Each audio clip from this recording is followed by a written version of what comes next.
നമസ്കാരം. ട്രംപ് ഇന്ത്യയ്ക്കുമേൽ കൂടുതൽ സമ്മർദ്ദം ചെലുത്തുമ്പോൾ ചൈന ഉൾപ്പെടെയുള്ള രാജ്യങ്ങളുടെ സൗഹൃദം ഉറപ്പാക്കാൻ തീരുമാനിച്ച് നടപടികൾ തുടങ്ങിവച്ചിരിക്കുകയാണ് മോദി. യുഎസിന്റെ തീവ്ര ഭീഷണിക്കിടെ ചൈന റഷ്യ സഹകരണത്തിന് ഇന്ത്യ. റഷ്യയുമായുള്ള സഹകരണം കൂട്ടാൻ ദേശീയ സുരക്ഷാ ഉപദേഷ്ടാവ് അജിത് ഡോവൽ മോസ്കോയിലെത്തിയതിന് പിന്നാലെ പ്രധാനമന്ത്രി നരേന്ദ്രമോദി ബെയ്ജിംഗിലേക്ക് പോകും. മറ്റൊരു നേതാവിനും ഉണ്ടാകാത്ത ധൈര്യമാണ് മോദി കാണിച്ചതെന്ന് പറയാതെ വയ്യ.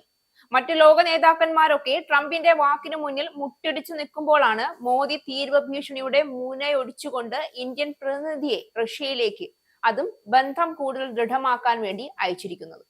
അതിനു പിന്നാലെയാണ് റഷ്യയുമായി ഇന്ത്യയെക്കാൾ കൂടുതൽ വ്യാപാര ബന്ധം നിലനിർത്തുന്ന, എന്നാൽ അമേരിക്കൻ ഭീഷണി ഇന്ത്യക്കുമേൽ ഉള്ളതിനോളം ട്രംപ് ഉയർത്താത്ത ചൈനയിലേക്ക് മോദി സന്ദർശനം നടത്താൻ പോകുന്നത്.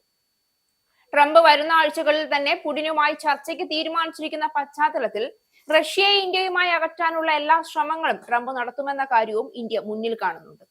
റഷ്യയുമായി വ്യാപാര ബന്ധം അവസാനിപ്പിക്കുകയോ കുറയ്ക്കുകയോ ചെയ്യേണ്ടി വന്നാൽ ബദൽ സംവിധാനങ്ങളും ഇന്ത്യ കാലേക്കൂട്ടി കണക്കാക്കി വെക്കുന്നുണ്ട് എന്നാണ് ഒടുവിൽ പുറത്തുവരുന്ന റിപ്പോർട്ടുകളെല്ലാം സൂചിപ്പിക്കുന്നത്. കൂടിക്കാഴ്ചയിൽ മോദി യുഎസിന്റെ തീവ്ര ഭീഷണികൾ ചൈനീസ് പ്രസിഡന്റ് ഷീ ജിൻപിങ്ങുമായി ചർച്ച നടത്തുമെന്നാണ് വിവരം. റഷ്യയുമായുള്ള എണ്ണ ഇടപാടിൽ യുഎസ് ഇന്ത്യയെ പ്രതിസ്ഥാനത്ത് നിർത്തുമ്പോഴാണ് ദേശീയ സുരക്ഷാ ഉപദേഷ്ടാവ് റഷ്യയിലെത്തിയത്. ഓഗസ്റ്റ് 31-നാണ് മോദിയുടെ ചൈന സന്ദർശനം. 2019 ശേഷം മോദിയുടെ ആദ്യ ചൈനീസ് സന്ദർശനമാണിത്. ഈ മാസം 31, സെപ്റ്റംബർ 1 തീയതികളിൽ ചൈനയിലെ ടിയാൻജിനിൽ നടക്കുന്ന ഷാങ്ഹായ് കോർപ്പറേഷൻ ഉച്ചകോടിയിലാണ് പ്രധാനമന്ത്രി പങ്കെടുക്കുക. ഗൽവൻ സംഘർഷത്തിന് ശേഷം മോദിയുടെ ആദ്യ ചൈനീസ് സന്ദർശനമാണിത്. ഉച്ചകോടിക്കിടെ പ്രസിഡന്റ് ഷീ ജിൻപിങ്ങുമായി മോദി ഉഭയകക്ഷി ചർച്ച നടത്തിയേക്കുമെന്നുള്ള അഭ്യൂഹങ്ങളും ഇതിനിടയിൽ പുറത്തുവരുന്നുണ്ട്. കഴിഞ്ഞ വർഷം കസാനിൽ ബ്രിക്സ് ഉച്ചകോടിക്കിടെയാണ് അവസാനമായി നേതാക്കൾ കൂടിക്കാഴ്ച നടത്തിയത്. അതിർത്തിയിലെ സമാധാന ശ്രമങ്ങൾക്ക് കൂടുതൽ കരുത്ത് പകരാൻ മോദിയുടെ ചൈനീസ് സന്ദർശനത്തിന് സാധിക്കുമെന്നാണ് വിലയിരുത്തൽ. യുഎസിന്റെ തീവ്ര ഭീഷണിയും നേതാക്കൾ ചർച്ച ചെയ്യും. അതേസമയം യുഎസ് പ്രസിഡന്റ് ഡൊണാൾഡ് ട്രംപിന്റെ ഭീഷണിക്കിടെ ഇന്ത്യയുടെ സുരക്ഷാ ഉപദേഷ്ടാവ് അജിത് ഡോവൽ റഷ്യയിലെത്തിയത് വലിയ ചർച്ചകൾക്ക് തുടക്കമിട്ടിട്ടുണ്ട്. ഊർജ പ്രതിരോധ മേഖലകളിൽ ഇന്ത്യ റഷ്യ സഹകരണം ഉറപ്പിക്കുകയാണ് സന്ദർശനത്തിന്റെ പ്രധാന ലക്ഷ്യം. ട്രംപിന്റെ ഭീഷണിക്ക് മുൻപേ നിശ്ചയിച്ച സന്ദർശനമാണിതെങ്കിലും നിലവിലെ പ്രത്യേക സാഹചര്യത്തിൽ യാത്രയ്ക്ക് വലിയ പ്രാധാന്യമുണ്ട്. റഷ്യൻ എണ്ണ വാങ്ങുന്നത് തുടരുന്നതിനാൽ ഇന്ത്യക്ക് മേൽ താരിഫ് ഉയർത്തുമെന്ന് ട്രംപ് ചൊവ്വാഴ്ച ഭീഷണി മുഴക്കിയിരുന്നു. അതേസമയം ഈ മാസം അവസാനത്തോടെ വിദേശകാര്യമന്ത്രി എസ് ജയശങ്കറും റഷ്യയിലേക്ക് എത്തുമെന്നാണ് വിവരം. റഷ്യൻ പ്രതിനിധികളുമായി അടച്ചിട്ട മുറിയിൽ ഡോവൽ ചർച്ച നടത്തും.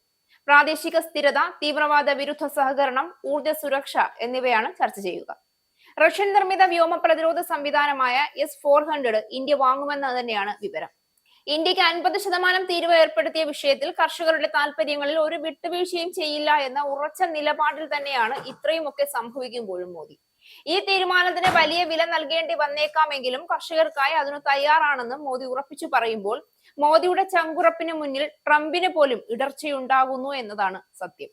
ഇസ്രായേലിന്റെ 5 സൈനിക താവളങ്ങളിൽ കനത്ത നാശനഷ്ടം. മോദി വെളിപ്പെടുത്തുന്ന ഇന്ത്യയുടെ വികസനത്തിന്റെ മയക്കുമരുന്ന് വിൽപ്പനയ്ക്കെതിരെ ശക്തമായ നടപടിയെടുത്ത് ഷാർജ പോലീസ്.